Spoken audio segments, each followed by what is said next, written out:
پیر کامل۔ گہری نیند کے عالم میں سالار نے کھٹکے کی آواز سنی تھی، پھر وہ آواز دستک کی آواز میں تبدیل ہو گئی تھی، رک رک کر مگر مسلسل کی جانے والی دستک کی آواز۔ وہ اوندھے منہ پیٹ کے بل سو رہا تھا، دستک کی آواز نے اس کی نیند توڑ دی تھی۔ وہ اٹھ کر بیٹھ گیا اور بیڈ پر بیٹھے بیٹھے اس نے تاریکی میں اپنے چاروں طرف دیکھنے کی کوشش کی۔ خوف کی ایک لہر اس کے اندر سرایت کر گئی۔ وہ آواز کھڑکیوں کی طرف سے آ رہی تھی، یوں جیسے کوئی ان کھڑکیوں کو بجا رہا تھا، مگر بہت آہستہ آہستہ، یا پھر شاید کوئی ان کھڑکیوں کو ٹٹولتے ہوئے کھولنے کی کوشش کر رہا تھا۔ سالار کے ذہن میں پہلا خیال کسی چور کا آیا تھا۔ وہ سلائیڈنگ ونڈز تھیں اور بدقسمتی سے وہاں کوئی گرل نہیں تھی۔ اس کی ضرورت اس لیے محسوس نہیں کی گئی تھی کیونکہ وہ امپورٹڈ گلاس کی بنی ہوئی تھی جنہیں آسانی سے توڑا یا کاٹا نہیں جا سکتا تھا اور انہیں صرف اندر سے کھولا جا سکتا تھا۔ گھر کے چاروں طرف موجود لان میں ویسے بھی رات کو کتے کھلے ہوتے تھے اور ان کے ساتھ 3 گارڈز بھی ہوتے تھے، مگر ان تمام حفاظتی اقدامات کے باوجود اس وقت اس کھڑکی کی دوسری طرف موجود چھوٹے سے برآمدے میں کوئی موجود تھا جو اس کھڑکی کو کھولنے کی کوشش میں مصروف تھا۔ اپنے بیڈ سے دبے قدموں اٹھ کر وہ تاریکی میں ہی کھڑکی کی طرف آیا، جس طرف سے آواز آ رہی تھی۔ وہ اس کے بالکل مخالف سمت گئے اور بہت احتیاط کے ساتھ اس نے پردے کے ایک سرے کو تھوڑا سا اٹھاتے ہوئے کھڑکی سے باہر جھانکا۔ لان میں لگی روشنیوں میں اس نے کھڑکی کے سامنے جسے کھڑا دیکھا تھا، اس نے اسے ہکا بکا کر دیا تھا۔ یہ پاگل ہے، بے اختیار اس کے منہ سے نکلا۔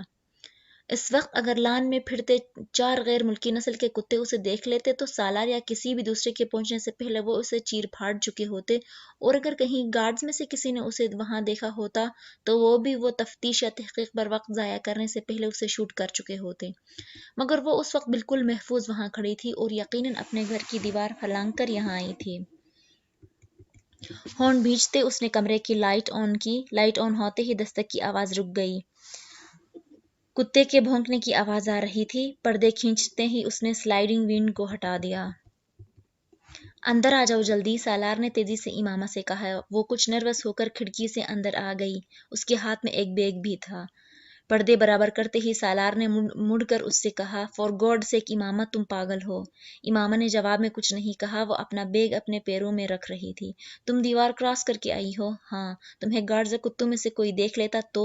اس وقت باہر تمہاری لاش پڑی ہوتی۔ میں نے تمہیں بہت دفعہ رنگ کیا، تمہارا موبائل آف تھا، کوئی دوسرا راستہ نہیں تھا میرے پاس۔ سالار نے پہلی بار اس کا چہرہ غور سے دیکھا۔ اس کی آنکھیں سوجی ہوئی اور چہرہ ستا ہوا تھا۔ وہ بڑی سی سفید چادر لپیٹے ہوئے تھی، مگر اس چادر میں اس کے کپڑوں پر جگہ جگہ مٹی کے داغ تھے۔ تم مجھے لاہور چھوڑ کر آ سکتے ہو؟ وہ کمرے کے وسط میں کھڑی اس سے پوچھ رہی تھی۔ اس وقت؟ اس نے حیرانی سے کہا۔ ہاں، ابھی اسی وقت۔ میرے پاس وقت نہیں ہے۔ سالار نے تعجب کے عالم میں وال کلاک پر ایک نظر ڈالی۔ وکیل نے تمہارے گھر فون کیا تھا، تمہارا مسئلہ حل نہیں ہوا؟ امامہ نے نفی میں سر ہلایا۔ نہیں، وہ لوگ مجھے صبح کہیں بھجوا رہے ہیں۔ میں تمہیں اسی لیے سارا دن فون کرتی رہی، مگر تم نے موبائل آن نہیں کیا۔ میں چاہتی تھی تم وکیل سے کہو کہ وہ ویلفیئر کے ساتھ آ کر مجھے وہاں سے آزاد کرائے، مگر تم سے کانٹیکٹ نہیں ہوا، اور کل اگر تم سے کانٹیکٹ ہوتا بھی تو کچھ نہیں ہو سکتا تھا، کیونکہ وہ لوگ اس سے مجھے پہلے ہی کہیں شفٹ کر دیتے، اور یہ ضروری تو نہیں کہ مجھے یہ پتہ ہو کہ وہ مجھے کہاں شفٹ کر رہے ہیں۔ سالار نے جماہی لی، اسے نیند آ رہی تھی۔ تم بیٹھ جاؤ، اس نے امامہ سے کہا۔ وہ ابھی تک کھڑی تھی۔ اگر تم مجھے لاہور نہیں پہنچا سکتے تو کم از کم بس اسٹینڈ تک پہنچا دو، میں وہاں سے خود لاہور چلی جاؤں گی، اس نے سالار کو نیند میں دیکھ کر کہا۔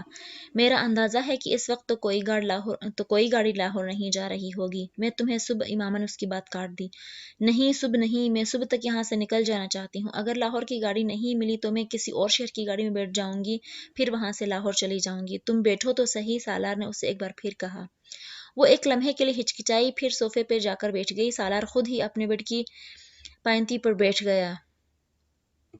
لاہور تم کہاں جاؤ گی؟ اس نے پوچھا۔ جلال کے پاس، مگر وہ تو تم سے شادی سے انکار کر چکا ہے۔ میں پھر بھی اس کے پاس جاؤں گی، اسے مجھ سے محبت ہے، وہ مجھ کو اس طرح بے یار و مددگار نہیں چھوڑ سکتا۔ میں اس سے اور اس کے گھر والوں سے ریکویسٹ کروں گی، میں جانتی ہوں وہ میری بات مان لیں گے، وہ میری صورتحال کو سمجھ لیں گے۔ مگر تم تو مجھ سے شادی کر چکی ہو۔ امامہ چونک کر سالار کا چہرہ دیکھنے لگی۔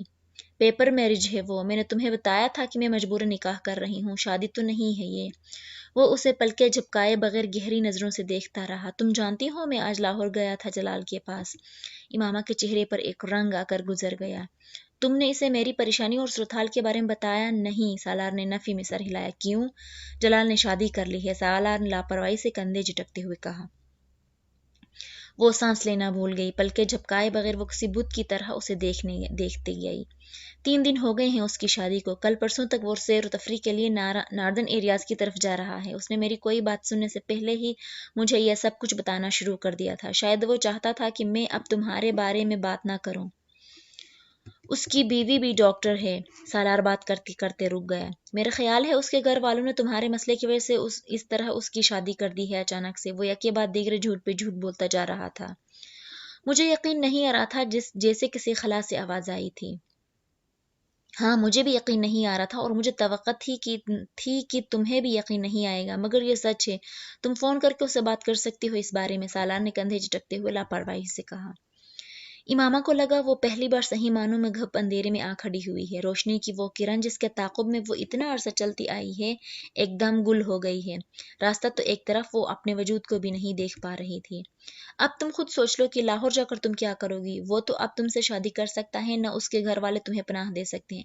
بہتر ہے تم واپس چلی جاؤ، ابھی تمہارے گھر والوں کو پتہ نہیں چلا ہوگا۔ امامہ نے کہیں بہت دور سے سالار کی آواز آتی سنی۔ وہ کچھ نہ سمجھنے والے انداز میں اس کا چہرہ دیکھتی رہی۔ مجھے لاہور چھوڑ کر آ، وہ بڑبڑائی۔ جلال کے پاس جاؤ گی؟ نہیں، اس کے پاس نہیں جاؤں گی، مگر میں اپنے گھر نہیں رہ سکتی۔ وہ ایک دم صوفے سے اٹھ کر کھڑی ہو گئی۔ سالار نے ایک سانس لے کر الجھن بھری نظروں سے اسے دیکھا۔ یا پھر مجھے گیٹ تک چھڑاؤ، میں خود چلی جاتی ہوں۔ تم چوکیدار سے کہو وہ مجھے باہر جانے دے۔ اس نے بیگ اٹھا لیا۔ تمہیں اندازہ ہے یہاں سے بس اسٹینڈ کتنی دور ہے؟ تم دھند اور سردی میں تم پیدل وہاں تک جا سکو گی؟ جب اور کچھ نہیں میرے پاس تو دھند اور سردی سے مجھے کیا ہوگا؟ سالار نے اسے گیلی آنکھوں کے ساتھ مسکراتے ہوئے دیکھا تھا۔ وہ اپنے ہاتھ کی پشت سے اپنی آنکھوں کو رگڑ رہی تھی۔ سالار اس کے ساتھ کہیں جانے کا کوئی ارادہ نہیں رکھتا تھا۔ لاہور تو بہت دور کی بات تھی۔ اسے ابھی بوئی بہت نیند آ رہی تھی، اور وہ سامنے کھڑی لڑکی کو ناپسند کرتا تھا۔ ٹھہرو، میں چلتا ہوں تمہارے ساتھ۔ وہ نہیں جانتا اس کی زبان سے جملہ کیوں اور کیسے نکلا۔ امامہ نے اسے ڈریسنگ روم کی طرف جاتے دیکھا۔ وہ کچھ دیر بعد باہر نکلا تو شب خوابی کے لباس کے بجائے ایک جینز اور سویٹر میں ملبوس تھا۔ اپنے بیڈ کے سائڈ ٹیبل سے اس نے چین اور گھڑی کے ساتھ اپنا والٹ بھی اٹھا لیا۔ امامہ کے قریب آ کر اس نے بیگ لینے کے لیے ہاتھ بڑھایا۔ نہیں، میں خود اٹھا لوں گی۔ اٹھا لیتا ہوں۔ اس نے بیگ لے کر کندھے پہ ڈال دیا۔ وہ دونوں آگے پیچھے چلتے ہوئے پورچ میں آ گئے۔ سالار نے اس کے لیے فرنٹ سیٹ کا دروازہ کھولا تھا اور بیگ کو پچھلی سیٹ پر رکھ دیا تھا۔ گاڑی گیٹ کی طرف آتے دیکھ کر چوکیدار نے خود ہی گیٹ کھول دیا تھا، مگر اس کے قریب سے گزرتے ہوئے سالار نے اس کی آنکھوں میں اس حیرت کو دیکھ لیا تھا جو اس کی نظروں میں رات کے اس وقت فرنٹ سیٹ پہ بیٹھی ہوئی امامہ کو دیکھ کر آئی تھی۔ یقیناً وہ حیران ہوگا کہ وہ لڑکی اس وقت اس میں گھر میں کہاں سے آئی تھی۔ تم مجھے بس اسٹینڈ پر چھوڑ دو گے؟ مین روڈ پر آتے ہی امامہ نے اس سے پوچھا۔ سالار نے ایک نظر گردن موڑ کر اسے دیکھا۔ نہیں، میں تمہیں لاہور لے جا رہا ہوں۔ اس کی نظریں سڑک پر مرکوز تھیں۔ گاڑی اس بڑی سڑک پر دوڑ رہی تھی جو تقریباً سنسان تھی، ٹریفک نہ ہونے کے برابر تھا۔ اسٹیئرنگ پر دایاں ہاتھ رکھے اس نے بائیں ہاتھ کو منہ کے سامنے رکھ کر جمائی روکی اور نیند کے غلبے کو بھگانے کی کوشش کی۔ اس کے برابر کی سیٹ پہ بیٹھی ہوئی امامہ بے آواز رو رہی تھی اور سالار اس بات سے باخبر تھا۔ وہ وقتاً فوقتاً اپنے ہاتھ میں پکڑے رومال سے اپنی آنکھیں پونچھتی اور ناک رگڑ لیتی، اور پھر سامنے ونڈ اسکرین سے باہر سڑک پر نظریں جما کر رونا شروع کر دیتی۔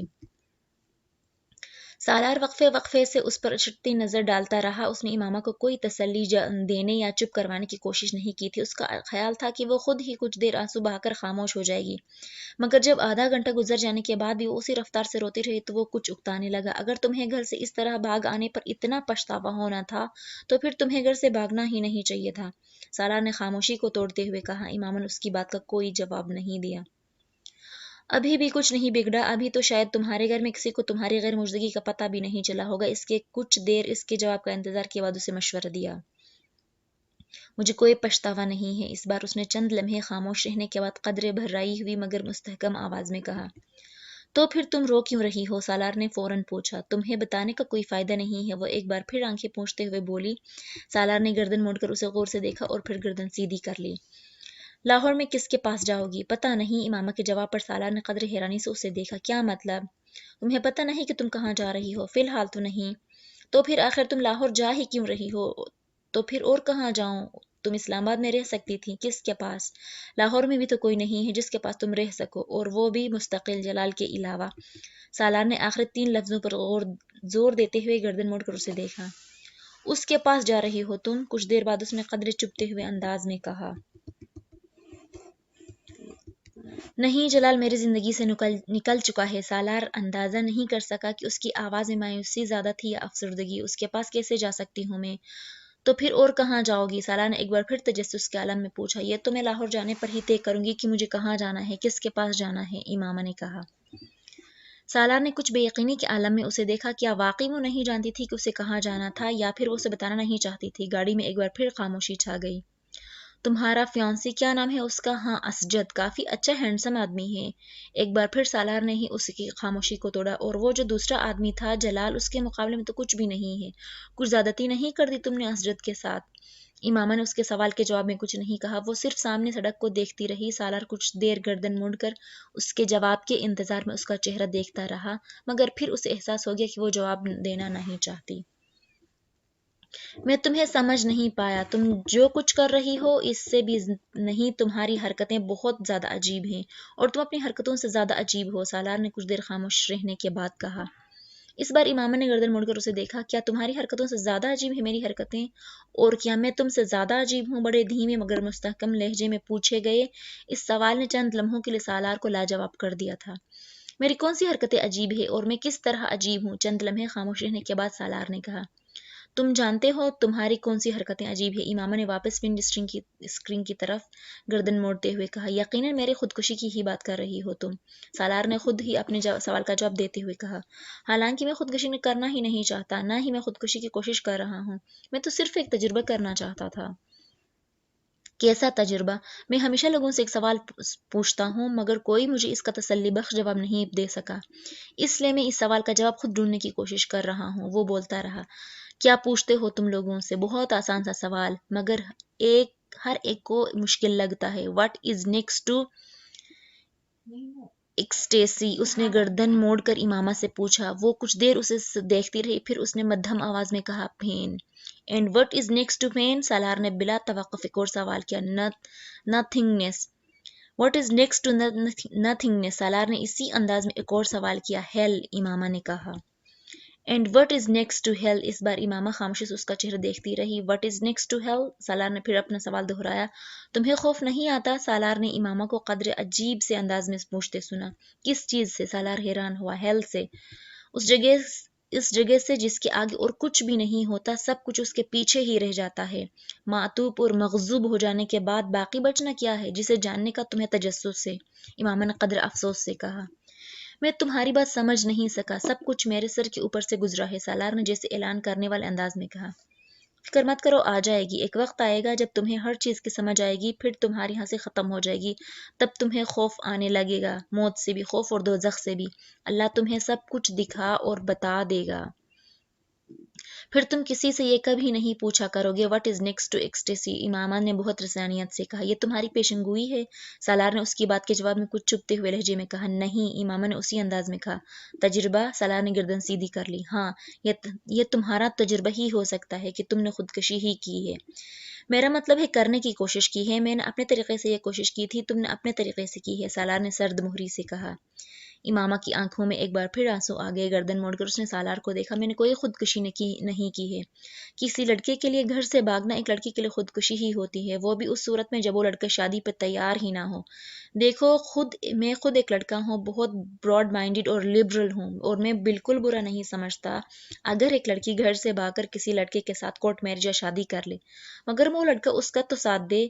ایک ایسے لڑکے کے لیے گھر سے بھاگ جانا جو شادی کر چکا ہو، میری سمجھ میں نہیں آتا، اور پھر تمہاری عمر میں بھاگنا بالکل حماقت ہے۔ میں کسی لڑکے کے لیے نہیں بھاگی ہوں جلال انصر، سالار نے اس کی بات کاٹ کر اسے یاد دلایا۔ میں اس کے لیے نہیں بھاگی ہوں، وہ بے اختیار بلند آواز میں چلائی۔ سالار کا پاؤں بے اختیار بریک پر جا پڑا، اس نے حیرانی سے امامہ کو دیکھا۔ تم مجھ پہ کیوں چلا رہی ہو؟ مجھ پہ چلانے کی ضرورت نہیں ہے، سالار نے ناراضی سے کہا۔ وہ کھڑکی سے باہر دیکھنے لگی۔ یہ جو تمہاری مذہب والی تھیری یا فلسفی یا پوائنٹ یا جو بھی ہے، آئی ڈونٹ گیٹ اٹ۔ کیا فرق پڑتا ہے اگر کوئی کسی اور پیغمبر کو ماننا شروع ہو گیا؟ زندگی ان فضول بحثوں کے علاوہ بھی کچھ ہے، مذہب، عقیدے یا فرقے پر لڑنا، وٹ ربش۔